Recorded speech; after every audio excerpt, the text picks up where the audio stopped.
धन्यवाद डॉक्टर अमरदीप जी। सबसे पहले प्राचार्य राजकुमार वर्मा जी, आपको मेरा प्रणाम। डॉक्टर अमरदीप जी, आपको मेरा प्रणाम। मेरे बड़े प्यारे मित्र प्रदीप कुंडू जी, नज़दीक ही यहाँ इसाना के पास ही उनका गांव है, आपको प्रणाम। मैडम निशा रानी, एनएसएस प्रभारी, और मैडम नीलम जी, आप सभी को और सभी विद्यार्थियों को मेरा प्रणाम। मैं योग का कोई विशेषज्ञ तो नहीं हूँ, बाकी डॉक्टर अमरदीप जी ने आज सुबह ही मुझे कहा कि इतिहास के परिप्रेक्ष्य में योग की महत्ता क्या है, योग का इतिहास क्या रहा है, विषय के ऊपर आपको एक लेक्चर देना है। मैं इसे लेक्चर ना मानकर इसे एक मंत्रणा गोष्ठी मानता हूँ। आज जो है, और जब से मानव ने धरती पे जन्म लिया है, तभी से समाज की संरचना हुई है, और समाज के अंदर अनेक महापुरुष हुए। महात्मा बुद्ध हुए, महावीर स्वामी जी हुए। मेरी आवाज़ आपको कुछ आवाज़ आ रही है? आप लोगों को मेरी डबलिंग आवाज़ आने लगी है। डॉक्टर अमरदीप जी, आवाज़ आ रही है मेरी?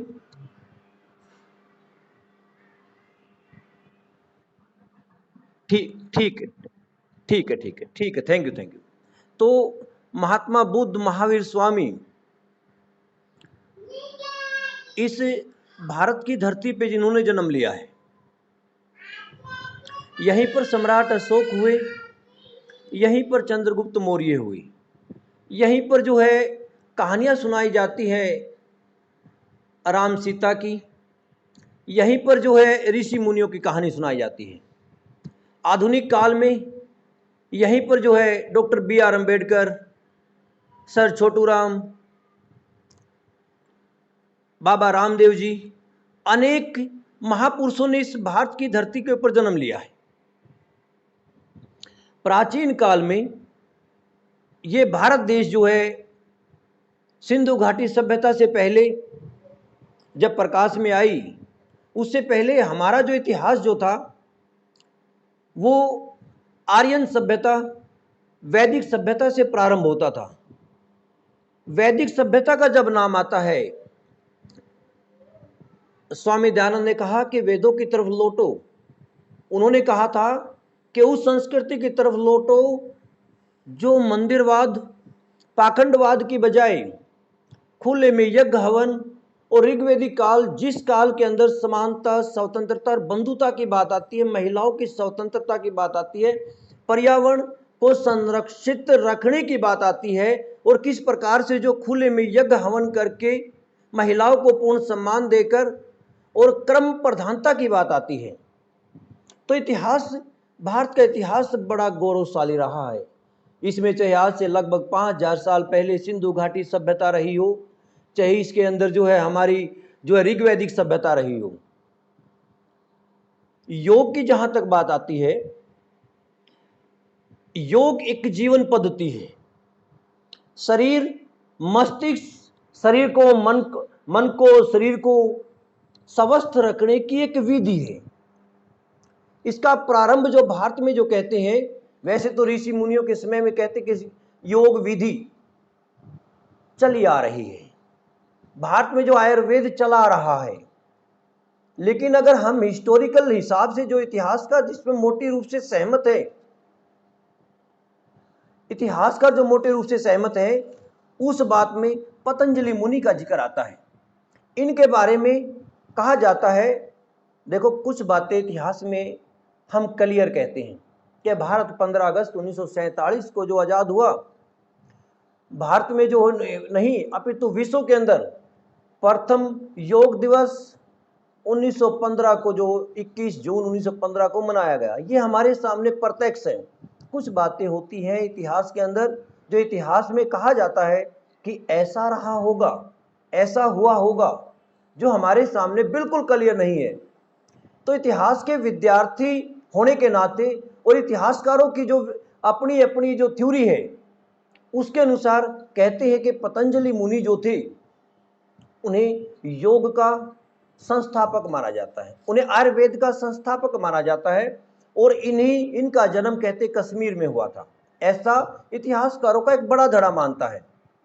इसके बाद ये यूपी काशी के अंदर आए और काशी जो है आज भी देखते हैं कि जो है भारत में एक धार्मिक नगरी के रूप में बड़ी विख्यात है। राजा हरिश्चंद्र का जिक्र आता है, गुरु रविदास जी का जिक्र आता है और एक जो है वहाँ हिंदू धर्म की सभ्यता संस्कृति के रूप में आपके सामने आती है। योग के रूप में पतंजलि योग पीठ जो बाबा रामदेव ने किया, कहते हैं उन्होंने इतिहास से सीख ली। पतंजलि मुनि हुए, उन्होंने योग की शिक्षा दी कि किस प्रकार से एक व्यक्ति योग करके साधना करके, योग का मतलब साधना है, साधना किसी भी प्रकार से आप अपनी शक्ति को साधते हैं तो योग का मतलब साधना से लिया जाता है। इन्हें कहते हैं ऐतिहासिक तथ्यों के आधार पर, इन्हें जो है शेष हिंदू धर्म के ग्रंथों के आधार पर इन्हें शेष नाग का अवतार माना जाता है। अवतार सिस्टम जो है हिंदू धर्म में जिस प्रकार से जो है भगवान विष्णु का जो है राम कृष्ण को अवतार माना जाता है, इसी प्रकार से जो है एक बलराम को भी शेषनाग का अवतार माना जाता है। योग जो है, योग एक जीवन पद्धति है। आधुनिक काल की भीड़ भाड़ में जब व्यक्ति के पास समय नहीं है तो व्यक्ति को बाबा रामदेव के द्वारा एक नई ऊर्जा दी गई। उन्होंने कहा था कि योग मुनियों के लिए तो है, योग जो है वो मुनियों के लिए है, महात्माओं के लिए है, लेकिन योग हर एक आदमी के लिए है। आदमी स्वस्थ रहने के लिए, क्योंकि मन स्वस्थ तन स्वस्थ तो सब कुछ स्वस्थ। मन स्वस्थ होगा, तन स्वस्थ होगा तो सब कुछ उसका स्वस्थ होगा। अलग अलग विधि के माध्यम से योग किया जाता है, इसको हम व्यायाम भी कह सकते हैं। देखो, जो विद्यार्थी होते हैं, विद्यार्थी जीवन जन बाल्यावस्था जो है, बाल्यावस्था में एक व्यक्ति जो बच्चा है, जो बच्चे से व्यक्ति बनता है, वो क्या करता है, वो खेलता है। क्या खेलता है वो? जो आधुनिक काल में हम कहीं क्रिकेट खेल लेता है, हॉकी खेल लेता है, रनिंग कर लेता है, जिम चला जाता है। लेकिन योग जो है हर प्रकार की, चाहे वो बच्चा हो, चाहे बुजुर्ग हो, चाहे वो जो है यंग हो, सबके लिए आवश्यक है। बुजुर्गों के लिए योग एक खली, आपका नाम सुना होगा, जो WWE के अंदर एक अपने इंडिया के फाइटर हैं, हालांकि उन्होंने एक नेगेटिव कमेंट किया था योग के बारे में। उन्होंने कहा था कि योग तो बुजुर्ग करते हैं और जो युवा है वो जिम करते हैं। बाबा रामदेव की उन्होंने बातों के ऊपर कटाक्ष करने का एक प्रयत्न किया था। योग के बेनिफिट से पहले, क्योंकि व्यक्ति एक सामाजिक प्राणी है, व्यक्ति एक लोभी प्राणी है। व्यक्ति क्या सोचता है? सबसे पहले कोई भी कार्य करने से पहले 95% नहीं, 99.99% जो पॉपुलेशन है वो क्या सोचती है? वो किसी चीज का लाभ और किसी चीज की हानि के बारे में विचार करती है। अब योग के लाभ जो है, इस मन को, इस तन को स्वस्थ रखता है। कहते हैं कि स्वस्थ तन के अंदर ही स्वस्थ मन का निवास होता है। जब स्वस्थ तन होगा तभी तो मन होगा। योग भगाए रोग, योग जो है रोग भगाए। शुंग वंश के शासन काल में, शुंग वंश जो था उसके समय में कहते हैं कि पतंजलि, ऐसा माना जाता है, लगभग जो अलग अलग इतिहासकारों के अपने अपने विचार है, लगभग 200 ईसा पूर्व के आसपास के काल को पतंजलि का काल मानते हैं। शुंग वंश जब भारत में था, वृहद्रथ की हत्या करने के बाद जब शुंग वंश स्थापित हुआ 185 ईसा पूर्व के बाद, तो उसके बाद का काल शुंग राजाओं का काल रहा, और उसी काल के अंदर जो है, और पतंजलि के बारे में कहा जाता है कि शुंग राजाओं के शासन काल में पतंजलि वहां एक चिकित्सक थे। इन्होंने योग विधि का जन्म दिया। योग विधि को कहते 8 प्रकार के अष्टांग योग बोलते हैं। यम, बुरे काम छोड़ना। यम 8 प्रकार की विधियां जो है कि योग के बारे में बताई गई है। यम, बुरे काम छोड़ देना। नियम, अच्छे कामों को करना या ग्रहण करने लेना। इसको योग की क्रियाओं के योग के अंदर ही इस चीजें हैं। आसन, आसन होता है शरीर स्वच्छ रखना, बैठ जाना आराम से। प्राणायाम, श्वासों पर संयम, सांस जो लेते हैं उनके ऊपर संयम धारण करना योग के नियम है ये। प्रत्याहार, अपने दोषों को दूर करना। अब व्यक्ति यहां बैठा है, योग कर रहा है, और योग करते करते अगर वो व्यक्ति अपने दोषों को, अपने ध्यान को कहीं और ले जाएगा तो सांसों के ऊपर क्या उसका इफेक्ट होगा।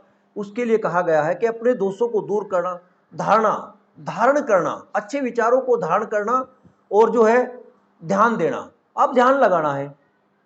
उसके बाद समाधि। ये योग की जो अष्टांग योग इसको कहा जाता है। ये जो है पतंजलि के काल से चली आ रही है, और धीरे धीरे जो है अलग अलग कालों में साधु महात्मा लोग जो है इस विधि को अपनाते आ रहे हैं। आज अगर व्यवहार की बात करें तो 3 प्रकार के आसन ही प्रयोग। एक तो आसन, प्राणायाम और ध्यान। इन 3 चीजों का ही हम मोटे रूप से प्रयोग करते हैं। अब आती है योग दिवस की बात।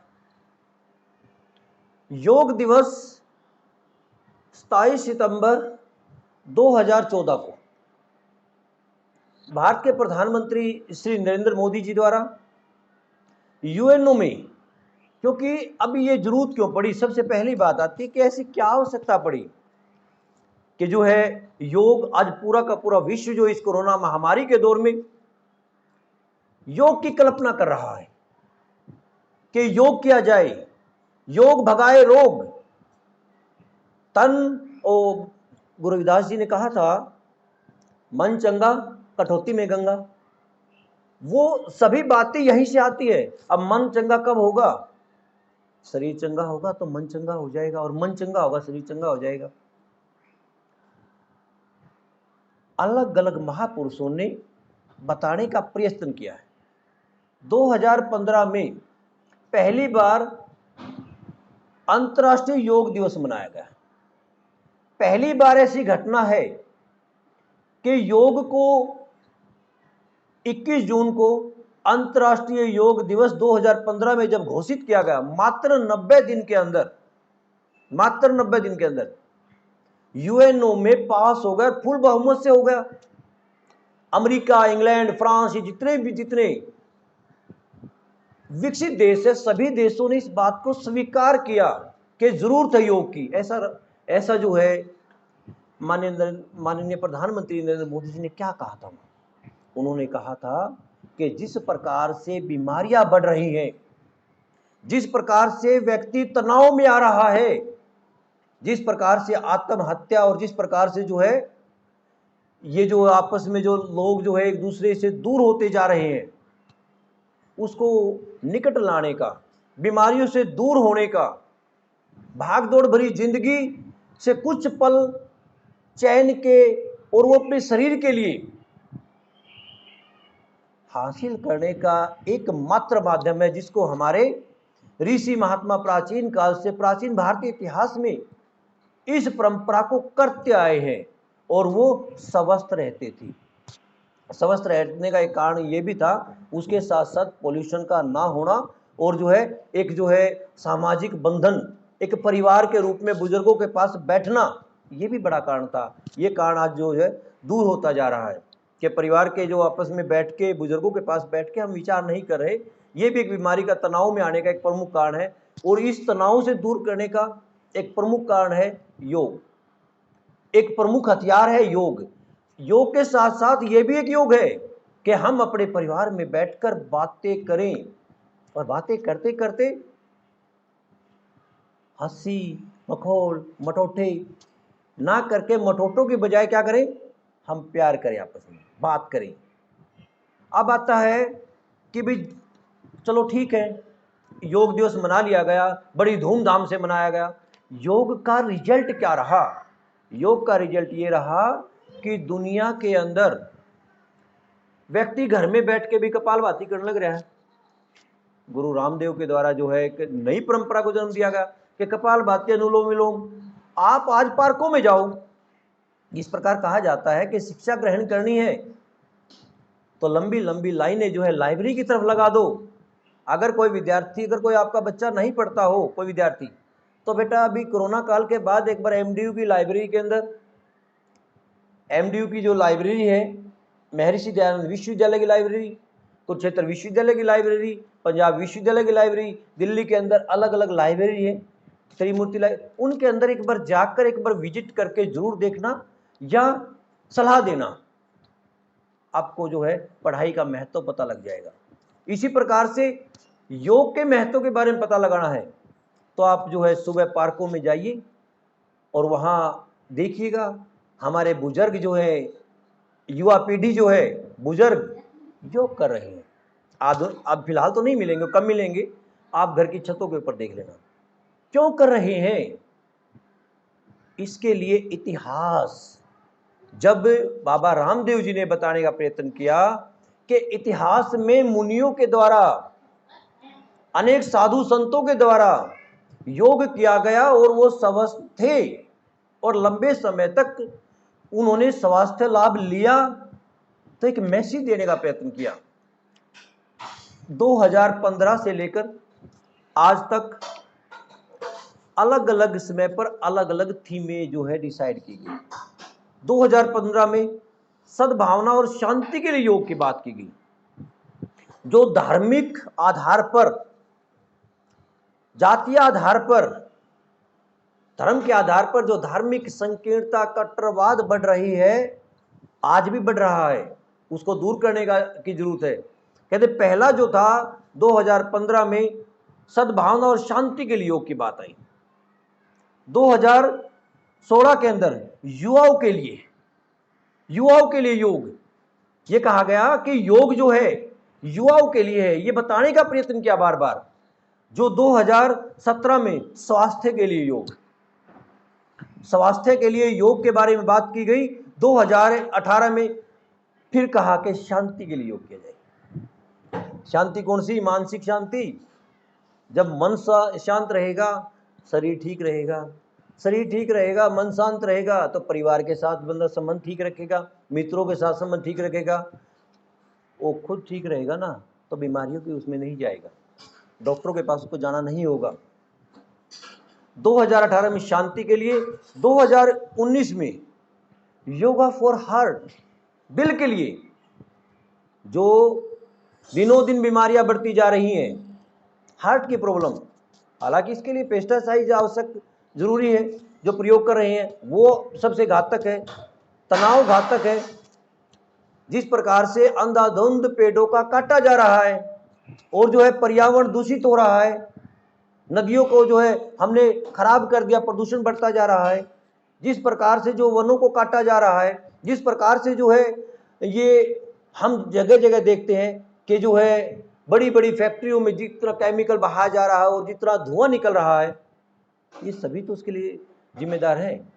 तो योग कहा कि योग करो, और 2019 में नारा दिया गया योग फॉर हार्ट, दिल के लिए योग करो। 2020 में कोरोना महामारी आ गई।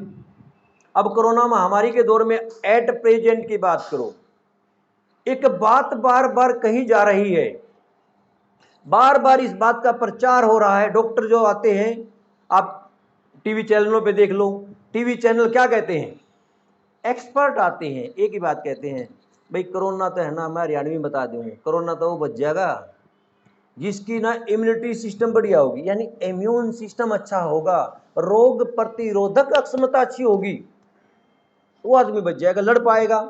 अब रोग प्रतिरोधक क्षमता बढ़ाने के लिए हमें वर्क करना पड़ेगा, वर्क हार्ड, और घर में रह के हम योगा कर सकते हैं। अब कौन कौन सी योगा है वो मैं आपको बाद में बताऊंगा। अब आया 2020 में क्या कहा गया? 20 में कहा गया घर में रहकर योग करें। क्यों?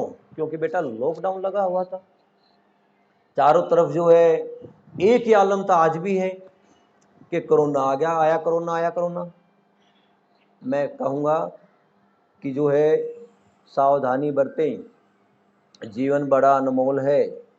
आपका जीवन स्वयं के लिए है और स्वयं के बाद जो हमारे परिवार के सदस्य हैं उनके लिए है।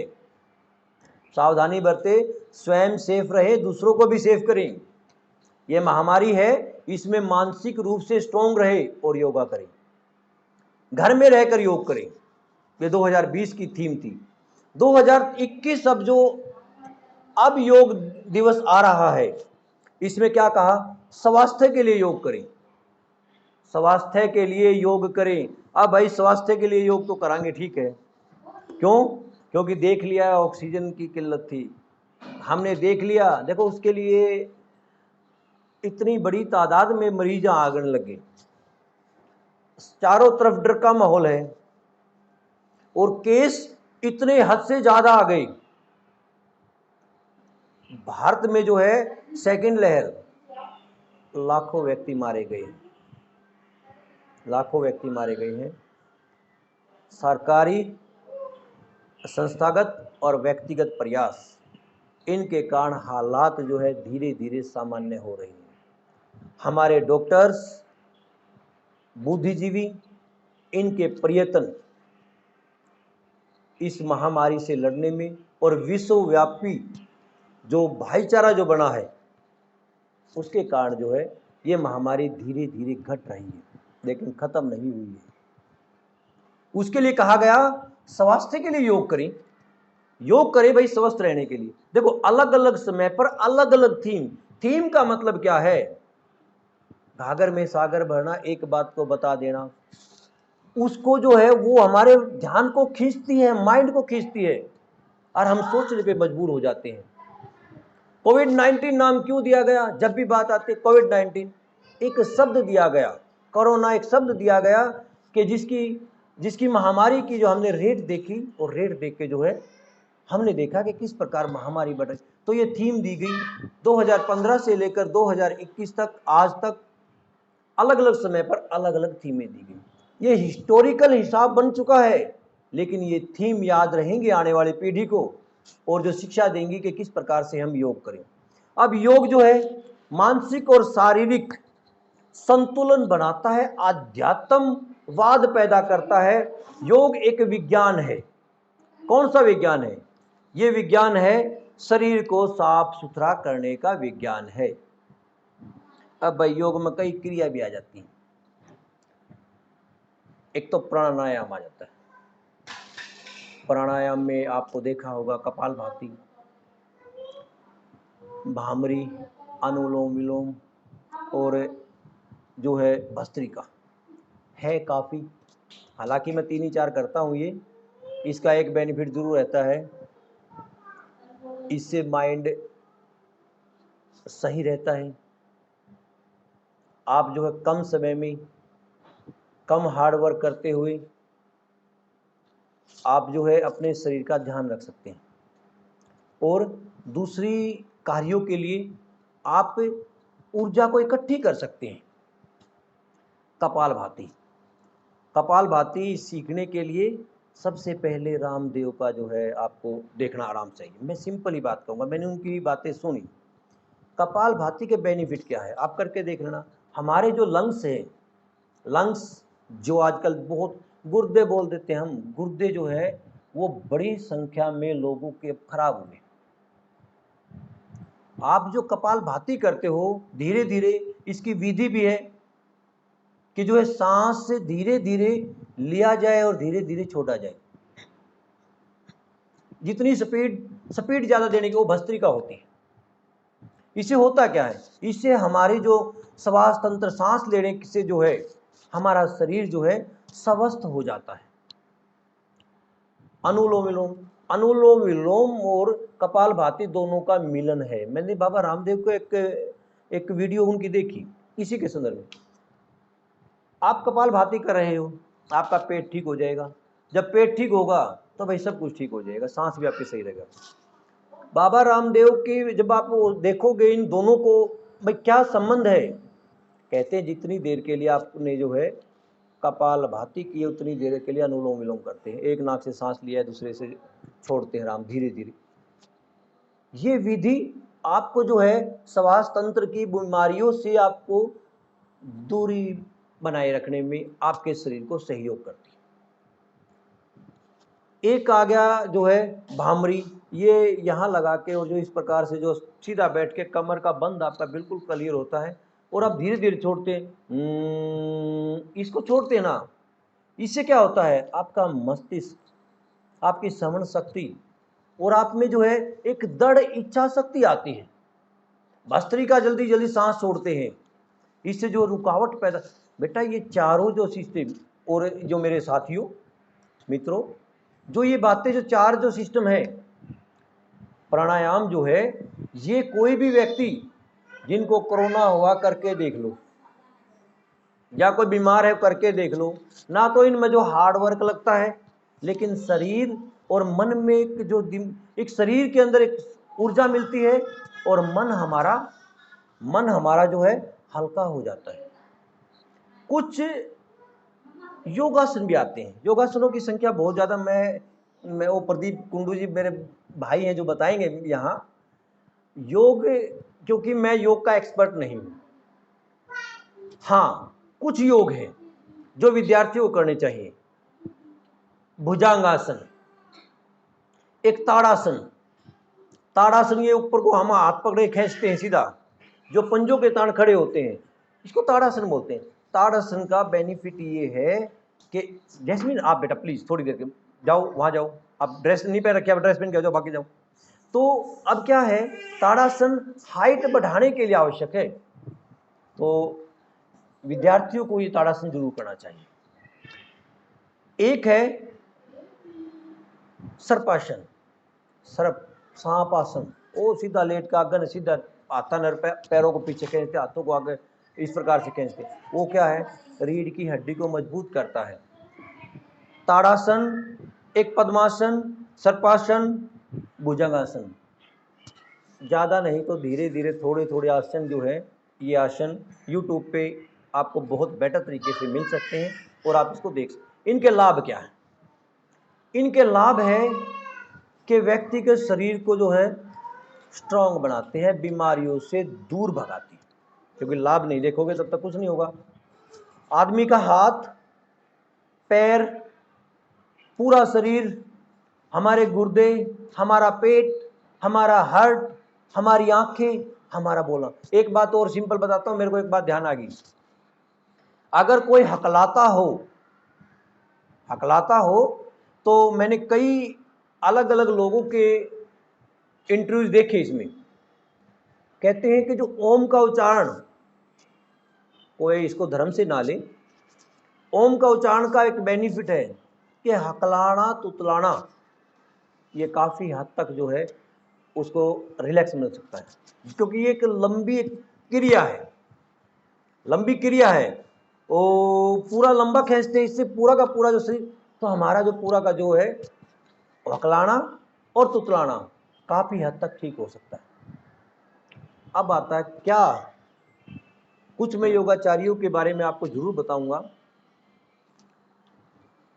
बाबा रामदेव के को हम जानते हैं, बाबा रामदेव जो है उनके बारे में हमने काफ़ी सुना है। हमें जो है पतंजलि के बारे में सुना है, पतंजलि योगपीठ जो हरिद्वार में स्थापित 2006 में किया गया, इनके बारे में काफ़ी सुना है। अब जो है जो पतंजलि मुनि हुए हैं, उनके बारे में कहा जाता है कि वो एक चिकित्सक थे।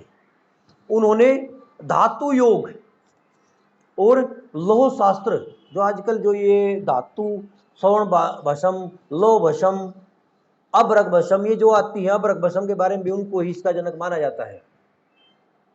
भस्म का प्रयोग किस प्रकार से किया जाए और रोग प्रतिरोधक क्षमता किस प्रकार से बढ़ाई जाए, इसके बारे में जो है हमें पतंजलि मुनि को इसका जनक माना जाता है। अब कुछ व्यक्ति रहे हुए हैं जिन्होंने योग के माध्यम से, आध्यात्म के माध्यम से इस दुखी मानवता को एक संदेश देने का प्रयत्न किया है। कुछ व्यक्तियों के नाम मैं नोट करके लाया हूं, उनके बारे में कुछ महत्वपूर्ण बातें आपको जरूर बताऊंगा। तिरुमलई कृष्णमाचार्य, ये साउथ इंडिया से रहे हैं। इनके बारे में कहा जाता है कि बाबा रामदेव का नाम तो, बाबा रामदेव तो अभी हमने देखा है फिलहाल, ये बहुत पुराने हैं। इनके बारे में कहा जाता है कि इन्होंने साउथ इंडिया के अंदर घूम घूम के प्रचार किया था। भारत में जो है योग को जीवित रखने का कार्य किया। आधुनिक भारत का अगर इनको योग के मामले में पिता कह दिया जाएगा तो इस नहीं होगी। स्वामी शिवानंद, अब स्वामी शिवानंद ये मैसूर में थे। इन्होंने एक अलग प्रकार के योग का गठन, योग साधना बताने का प्रयत्न किया। कहते हैं कि 18 एक योगी के 18 गुण बताते हैं। इसके साथ साथ एक बात बड़ी इंपॉर्टेंट कहते हैं मजाकिया स्वभाव था इनका, और इन्होंने क्या करा, एक मजाकिया योग काट दिया, निकाल दिया। मजाकिया कैसे? हम बैठ के, जैसे अब आपने देखा होगा बुजुर्ग ठाके लगाते हैं, हा हा हा हा, हंसने लग रहे, ये कहते हैं कि मजाक करो, ये भी एक योग है। जब आप दिल से हंसोगे तो क्या होगा? दिल से हंसोगे तो आप योग होगा और आप स्वस्थ हो जाओगे। इन्होंने जो है त्रिमूर्ति योग के बारे में कहा है, हठ योग, कर्म योग और मास्टर योग। और मास्टर योग जो है उसको मजाकिया योग को कहा इनके द्वारा। तीसरे जो आचार्य आते हैं योग के मामले में, VKS अयंगर आते हैं। ये कहते हैं कृष्णमाचार्य के शिष्य थे। इनके बारे में, ये योग के बारे में इतने विश्वविख्यात हो चुके थे। ये स्वयं कहते बचपन में बीमार रहे हैं, इन्होंने योग करना प्रारंभ किया, ये स्वस्थ हो गए। आपने कई ऐसे किस्से कहानियां आप यूट्यूब पे, फेसबुक पे, सोशल मीडिया पे भी सुन लोगे। वैसे भी कोई व्यक्ति आपको बताता मिलेगा। हमारे इसराना में एक जो है अंकल है कुंडू साहब, उनको भी जो है बीमार हो चुके थे, लेकिन उन्होंने योग स्टार्ट किया। अब वो क्लासें लेते हैं, एक जीवन में एक प्रयत्न करते हैं कि मैं किस प्रकार से जो है लोगों को शिक्षित करूं, लोगों को योग की शिक्षा दूं, जा जाके जो फ्री कैंप देते हैं। इनके बारे में कहा जाता है आचार्य VKS अयंगर, ये 95 साल के मरे थे। इनकी डेथ हुई। डेथ होने के समय कहते हैं 95 साल के थे, इतने स्वस्थ थे कि आधा घंटा तक शीर्षासन कर लेते थे। शीर्षासन, सर का बल खड़े हो जाना, पैर ऊपर, शीर्षासन करते थे। अब आप एस्टिमेट लगा सकते हैं कि कितने स्वस्थ रहे होंगे, किसके कारण? योग के कारण। अब इनके बारे में कहा जाता है कि लाइट ऑन योग नामक इन्होंने पुस्तक लिखी। 19 भाषाओं में इस पुस्तक का प्रकाशन हुआ और आज तक 30 लाख से अधिक प्रतियां जो इसकी बिक चुकी है। सबसे इंपॉर्टेंट एक बात और कहते हैं, जिस प्रकार से बाइबल को अंग्रेज लोग महान मानते हैं, बाइबल को जो है अंग्रेज लोग, उनका धार्मिक ग्रंथ है। हिंदू धर्म में गीता, रामायण, और आधुनिक भारत में भारत का संविधान पवित्र ग्रंथ है। इसी प्रकार से कहते हैं कि लाइट ऑन योग जो इनकी पुस्तक है, इनकी 30 लाख पर, इसको योग की बाइबल कहा जाता है। अब आप एस्टिमेट लगा सकते हैं कि 30 लाख प्रतियां बिक जाना, तो 30 लाख प्रतियां बिकी हैं, तो 30 लाख के साथ अगर मैं एक व्यक्ति के साथ 2 भी व्यक्ति जोड़ दूं जिन्होंने पुस्तक पढ़ी होगी, तो 60 लाख, और उसके बाद प्रचार भी उनका किया। तो योग के मामले में आचार्य VS अयंगर का जो एक महत्वपूर्ण स्थान है। फिर आते हैं के पट्टाभी जायस, इन्होंने अष्टांग योग में विशेषज्ञ थे और लोगों को समय समय पर शिविर लगाकर इन्होंने, पट्टाभी जायस, इन्होंने समय समय पर लोगों को जो बताने का प्रयत्न किया, योग के महत्व के बारे में बताने। महर्षि महेश योगी, इन्हें कहते पारलौकिक ध्यान योग, जो ध्यान मन हो ना परलोक में पहुंच गए। ये भी ध्यान लगाना ही तो योग है। एक योग क्रिया का इन्होंने पहले से जो चली आ रही थी उसमें जो सुधार करके प्रचलन उसको फेमस बनाने का कार्य किया। परमहंस योगानंद, इसके बारे में कहा जाता है कि इन्होंने मेडिटेशन विधि पश्चिमी दुनिया को, जो पश्चिमी दुनिया, पश्चिम के देश बोलते हैं, यहाँ पर यूरोप के देशों को बोलते हैं मोस्टली, पश्चिमी दुनिया को मेडिटेशन योग के बारे में जागरूक करने का कार्य किया और भारत में भी किया इन्होंने। जग्गी वासुदेव, इनके बारे में तो आप बहुत जानते होंगे। जग्गी वासुदेव जिन्हें सदगुरु के नाम से जाना जाता है, एक आप उनकी जो है वीडियो सुन के देखना, चेहरे के ऊपर किस प्रकार के भाव है, कितनी शालीनता के साथ, कितनी सहजता के साथ किसी बात का जवाब देते हैं। वो किस बात में, इनका ईशा फाउंडेशन है। ईशा फाउंडेशन एक काम और भी करता है। ईशा फाउंडेशन जो उम्र कैदी है उनको जो है जेलों में जाकर उनको योग सिखाते हैं। योग के मामले में जग्गी वासुदेव जी महाराज जो है सदगुरु के नाम से दुनिया जानती है, इनका एक अपना महत्वपूर्ण रोल है। श्री श्री रविशंकर हिंदू धर्म के आध्यात्मिक गुरु भी हैं। योग के मामले में आर्ट ऑफ लिविंग पद्धति के संस्थापक माने जाते हैं। इससे पहले 8 हो चुके हैं। ये बाबा रामदेव अब आए हैं। बाबा रामदेव जिन्होंने उछल कूद कर करके, आपने देखा होगा, कपाल भाती कर करके योग के महत्व को जनसाधारण तक पहुंचाने का कार्य किया। हम जो डॉक्टरों के पास जो पैसा देते हैं, हालांकि ठीक है, मैं एक बात रखूंगा, आपने देखो, मैं सीधी अपनी टू स्पष्ट बात है, बाबा रामदेव का बहुत बड़ा रोल है योग को इस दुनिया में चमकाने के लिए। जो प्राचीन संस्थाएं जो चली आ रही थी, प्राचीन काल से चला आ रहा था, उसको जो है जीवंत करने के लिए, जनसाधारण तक जोड़ने के लिए। लेकिन जो है उसके बाद क्या होगा, उसके बाद दवाई फिर इन्हें भी जोड़ दी, इन्होंने व्यापार बना दिया, क्योंकि वहां पर्चियां लगती हैं। ये सिस्टम भी गलत है। बाबा रामदेव का बहुत बड़ा रोल है। उन्होंने क्या कहा, उन्होंने बड़ा अच्छा कहा कि योग योगियों के लिए नहीं है, योगी महात्माओं के लिए नहीं है, अपितु जनसाधारण के लिए है, सभी लोगों के लिए है। भाई योगी देखो, गृहस्थ आश्रम जो है वो विश्व का जो है सबसे पवित्र आश्रम है। 4 प्रकार के आश्रम, उनमें जो है गृहस्थ आश्रम तो सबसे प्रमुखता स्थान दिया। क्यों? और गृहस्थ आश्रम में रहते हुए बाबा रामदेव ने कहा कि जो है आप स्वस्थ तो परिवार स्वस्थ रहेगा। जनसाधारण, आपने देखा होगा कि हमारे बूढ़े बूढ़ी, आपने रोहतक में, हमारे रोहतक में भी कैंप लगा था पूरा बाबा रामदेव का, समय समय पर जगह जगह पर लगते हैं। उन्होंने फ्री लोगों को टीवी के ऊपर, टेलीविजन के माध्यम से, चैनलों के माध्यम से वो योग कराते हैं लोगों को। इसके साथ साथ जो लोग नहीं कर पाते तो वो उनको देखा देखी भी योग करते हैं। बाकी अच्छा कार्य है, नो डाउट। उन्होंने जनता को, जो इस दुनिया को एक नई दिशा दी है। और एक का नाम आता विक्रम चौधरी। विक्रम चौधरी जो है, इनके बारे में विक्रम योग चला दिया इन्होंने विक्रम योग चला दिया। और विक्रम योग में क्या कहते हैं, कहते हैं 40 डिग्री तापमान। अब अपने राजस्थान में जो सैनिक खड़े होते हैं, 40 डिग्री तापमान जो है उस क्षेत्र के अंदर ये योग किया जाता है। ये 90 मिनट का होता है। ये कमरे के अंदर जो उनके लिए बेनिफिट है, गर्म मौसम में ये योग किया जाता है। योग एक जीवन पद्धति है।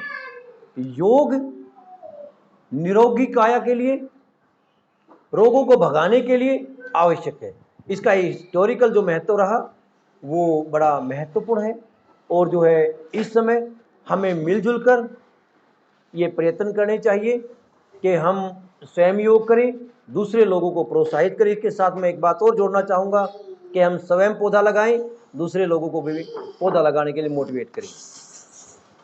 जब आप पौधा लगाओगे तो शुद्ध हवा मिलेगी, और योग के लिए शुद्ध हवा की आवश्यकता है। तो मुझे सुनने के लिए, मुझे यहाँ मौका देने के लिए, और मुझे कुछ सीखने के लिए डॉक्टर अमरदीप जी, प्राचार्य वर्मा जी, प्रदीप कुंडू जी, मैडम निशा जी और प्यारे विद्यार्थियों, आप सभी का बहुत बहुत धन्यवाद। Thank you very much.